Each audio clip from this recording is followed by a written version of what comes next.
Hindi raw nababahala ang mga kongresistang hindi sumuporta sa death penalty bill na mawalan ng committee chairmanship sa Kongreso. Matatanda ang bago magbotohan, nagbanta si House Speaker Pantaleon Alvarez na aalisin sa pwesto ang mga boboto kontra sa death penalty. May report si Tina Panganiban Perez. Isa si Occidental Mindoro Representative Josephine Ramirez Sato ng Liberal Party sa mga bumoto ng no sa death penalty bill. Bukod sa pagiging Vice Chair ng Committee on Economic Affairs, miyembro rin si Sato ng makapangyarihang Commission on Appointments. Matatanda ang bago magbotohan, nagbanta si Speaker Pantaleon Alvarez sa mga Deputy Speaker at Committee Chairs at iba pang nasa key leadership position sa Kamara na aalisin sila sa pwesto kung boboto kontra sa death penalty. Dahil sa kanyang boto, posibleng maalis si Sato sa Commission on Appointments. Pero palaban ng kongresista. Sa panayam ng programang News to Go kaninang umaga, sinabi ni Sato na tanging ang kanyang partido ang pwedeng magtanggal sa kanya sa Commission on Appointments. Umuupo ako sa Commission on Appointments as a designate from the Liberal Party of the Philippines. It is the choice of the Liberal Party. So, Congresswoman, sorry. If the Liberal Party would remove me, then it's fine. But pero kung igigit po ni House Speaker Pantaleon Alvarez yung sinasabi po niya na balasahan, hindi po kayo papayag dito, not unless the Liberal Party will remove you from the CA. Yes, because I personally believe that that will be an infringement of the independence of the Commission on Appointments. Hindi raw hahayaan ng LP na alisin ang liderato ng Kamara si Sato sa CA. Tututulan namin ang kahit anong hakbang para palitan ang aming miyembro ng Commission Appointments. Titingnan namin ito ng malaking dagok. At tingin ko parang isang insulto para sa amin. At we will not take it sitting down. Bukod kay Sato, ilan pang committee chairs ang pinangangambahang mawalan ng pwesto dahil sa pagboto ng no sa death penalty bill. Si Quezon City Representative Kip Belmonte, na chair ng House Committee on Land Use, wala raw problema kung maalis mang committee chairman. Si Sorsogon Representative Evelina Escudero, na chair ng Committee on Basic Education and Culture, paninindigan daw na marinig ang boses ng kanyang constituent sa Kamara. Kung gagawin yun, nakakalungkot talaga kasi kami naman nagtatrabaho lang according to what we feel sa Kongreso. Hindi rin daw nababahala si ACT Teachers Representative Antonio Tino kung maalis siyang chairman ng House Committee on Public Information. It's up to them, kung paano magiging handling nila. Halos isang linggo nang tapos ang botohan at naipasa na ang panukalang death penalty sa Kamara. Pero hanggang ngayon, wala pa namang tinatanggal sa pwesto sa mga bumoto ng kontra death penalty. Ayon kay House Majority Leader Rodolfo Fariñas, wala pa ring mangyayaring pagbabago sa ngayon. Noon na nang nakiusap si Fariñas kay Alvarez na siya na lang ang hayaang humawak sa issue. Tina Panganiban Perez, GMA News.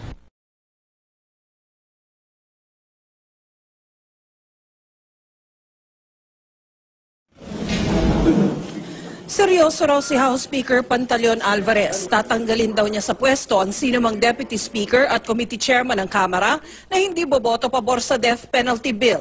Hindi banta yun. Talagang totoo yun. Oo. Tututuhanin niyo po yun? Oo, siyempre. Sinabi ko na eh. Kasama sa binabangga ni Alvarez si dating Pangulo at ngayon Pampanga Representative at Deputy Speaker for Luzon na si Gloria Macapagal Arroyo. Anti-death penalty si Arroyo at sa kanyang administrasyon na abolish ang death penalty law. We have to replace her as the Deputy Speaker. Hindi naman kasi natin pinipilit, no? Na sumama sa atin, but alam nyo, leadership kasi ito, no?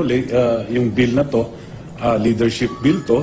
Ngayon, kung hindi ka naman sang-ayon doon sa liderato, it will be awkward na kasama ka sa leadership. Sinikap ng GMA News na hingin ang pahayag ni Arroyo pero tumanggi ito.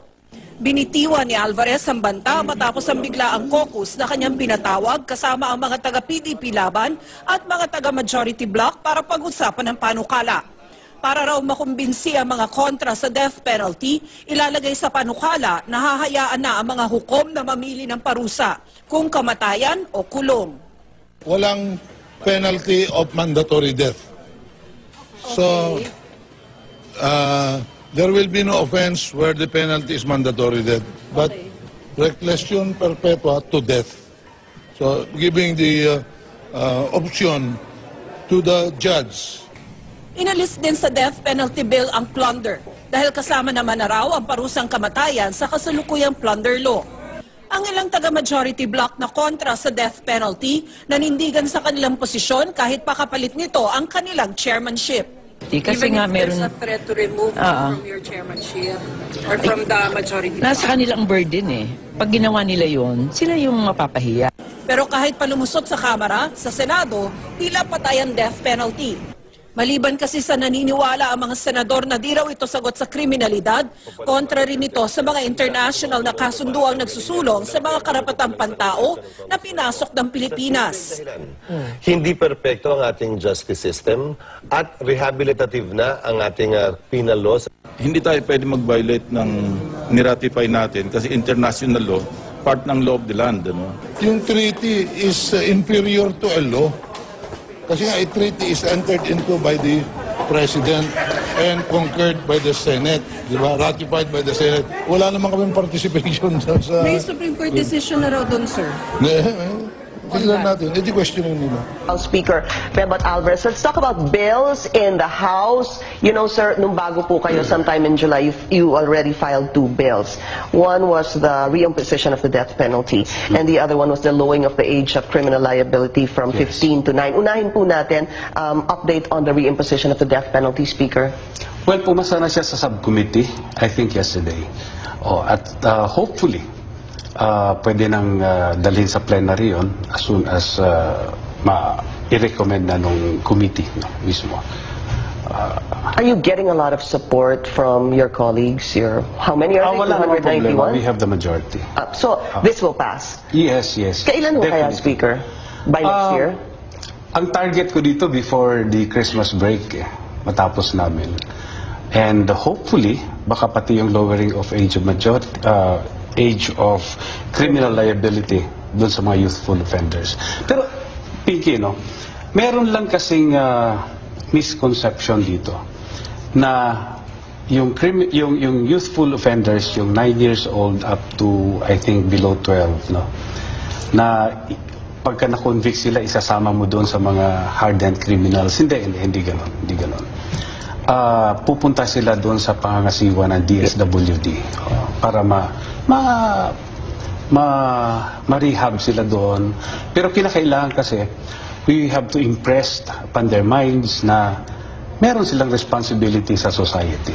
Na mali yung ginawa nila. Na mali yung ginawa nila. Yun yung punto noon. But Speaker, really, this will pass before you go on recess? Both?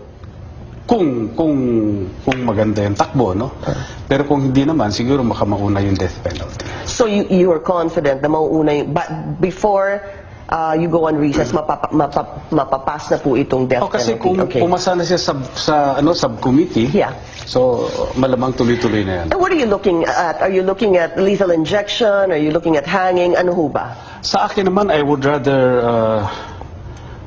let the executive branch to decide kung paano yung But personally? Execution. Sa akin, parehong patay yan Okay lang. Kahit ano? Kahit ano. You don't mind? Wala akong problema.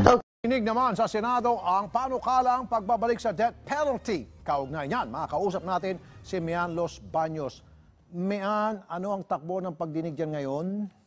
Oo, alam mo, Rafi, kaiba doon sa Kamara, dito sa Senado, alam naman natin hindi prioridad itong pagsulong ng death penalty at nag-umpisa yung pagdinig ng alas 3 ng umaga, wala pang alauna ngayon, tinapos na ito. Alam mo, Rafi, umpisang tanong pa lang kasi ni Senator Drilon, kaugnay nung pagkakasama ng Pilipinas sa International Convention on Civil and Political Rights, kung saan nag-ratifika tayo at nag-concur tayo at sinasabi natin dapat i-abolish ang death penalty at hindi ito dapat ibalik sa bansa. Wala nang masagot yung DOJ kung paano natin ito, kung paano ba tayo makakalusot dito at paano mangyayari na maibabalik yung death penalty. Gayong kasama pala tayo sa isang international treaty na nagsasabing hindi tayo pwedeng maglagay o magbalik ng death penalty sa bansa, Rafi. Matindi ang oposisyon dito sa Senado. Ilang senador na yung nagpahayag kayo ng oposisyon. Sila Senador Risa Ontiveros, Senador De Lima, Senador Drilon, na basically ang argument lang naman nila dito, Rafi, bukod dun nga sa international law, hindi mabisang pangontra sa krimen itong death penalty, flawed ang justice system, kaya hindi nakakasiguro na tama yung pagsentensya ng death penalty. Hindi ito makatao, ang tatamaan lang daw nito ay mga mahihirap, Rafi. Okay, meron ba mga senador na pumapabor diyan sa Senado kanina?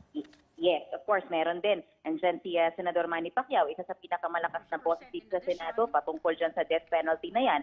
Ang 2 pahina, yung kanyang opening statement, basically ang sinasabi niya, ang problema sa droga ang nagsisilbing compelling reason at heinous crime, dahilan para dapat nang ibalik ang death penalty sa bansa. Si Senador Lacson, si Senador Soto, kasama doon sa 6 na bills, kasama tong 3 ito sa mga nag-file dito sa Senado. At basically, yung sinasabi ni Senator Soto, kahit ipasantabi natin yung heinous crime, pero dapat maibalik ang death penalty sa issue ng high-level drug trafficking and manufacturing na Rafi. Okay, Mayan, meron ba mga ahensya na inibitahan para maging resource person dyan sa ginagawang pagdinig tungkol dyan? At ano yung kanilang mga naging reaksyon? Okay. Ito, in summary lang, Rafi, PNP, DOJ, PDEA, PACC. Lahat yan sumusuporta sa death o reimposition ng death penalty sa bansa. Ayon sa kanila, hindi naman issue kung mabisang pangontra ba sa krimen ang death penalty o hindi. Ang sinasabi nila, particular itong DOJ, meron tayong compelling reason kung bakit kailangang maibalik ang death penalty sa bansa. Ang sinasabi ng PACC, there needs to be a retribution. Kailangan may matinding parusa sa mga gumagawa ng krimen. Dahil kung hindi natin ito gagawin, katumbas na rin daw ito ng kawalan ng hustisya sa bansa. So basically, almost lahat naman ng government agencies na tumalo dito, suportado itong panukalan na ito. Nagka-problema lang tayo, Rafi, itong tanghali. Tinanong na ni Senator Drilon na, o sige, kung papayagan natin yan, paano tayo lalabas dito sa international treaty na ito? Mukhang hindi na paghandaan ng DOJ ito, Rafi, wala silang masagot kung paano gagawin dito. So, lumilitaw na marami sa mga senador ang hindi pabor, majority ba? Ang sinasabi ni Majority Leader kanina nung tanong tayo ng numbers 50-50 ang bilang nila sa Senado. Dahilan yan, Rafi, kaya hindi nila makumit sa Administrasyong Duterte na kaya nilang ipasa itong death penalty dahil sa tindi nga rin ng oposisyon, hindi gaya sa Kamara na almost unified yung kanilang stand. Dito 50-50. Pero umaasa raw sila Senator Soto na kung ipofocus lang nila sa high-level drug trafficking, yung papatawa ng death penalty, posible daw makakuha pa sila ng dagdag na boto. Pero hindi natin nakita itong issue ng treaty na kinasasangkutan o kinabibilangan ng Pilipinas. Kasi kahit mismo si Senator Lacson kanina, nakasama dun sa mga pro-death penalty, medyo hindi rin niya malaman kung paano natin tululusutan, Rafi. Okay, si Senator Soto ba pro o anti? Pro siya. Ang sinasabi niya kahit sa high-level drug trafficking man lang, ay maipataw yung death penalty, Rafi.